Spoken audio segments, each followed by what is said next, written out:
Évangile selon Jacques. Jacques 1. Appelle à vivre la parole de vérité. Heureux l'homme qui tient bon face à la tentation, car après avoir fait ses preuves, il recevra la couronne de la vie que le Seigneur a promise à ceux qui l'aiment. Que personne, lorsqu'il est tenté, ne dise c'est Dieu qui me tente, car Dieu ne peut pas être tenté par le mal, et il ne tente lui-même personne. Mais chacun est tenté quand il est attiré, entraîné par ses propres désirs. Puis le désir, lorsqu'il est encouragé, donne naissance au péché, et le péché parvenu à son plein développement a pour fruit la mort. Ne vous y trompez pas, mes frères et sœurs bien-aimés. Tout bienfait et tout don parfait viennent d'en haut.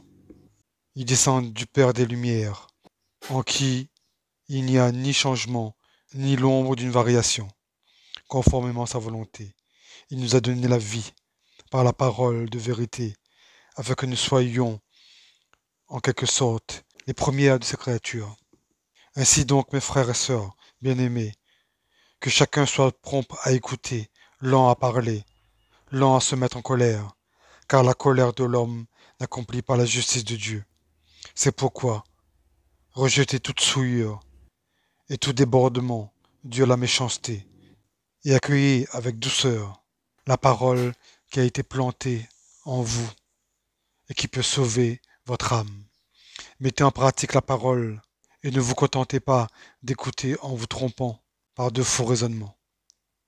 En effet, si quelqu'un écoute la parole et ne la met pas en pratique, il ressemble à un homme qui regarde son visage dans un miroir et qui, après s'être observé, s'en va et oublie aussitôt comment il était.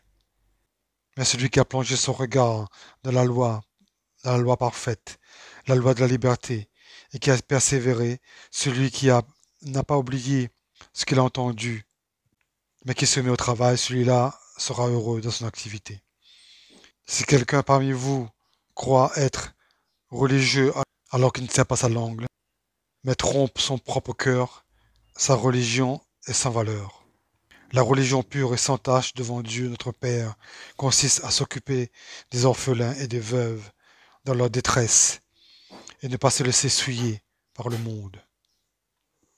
Amen.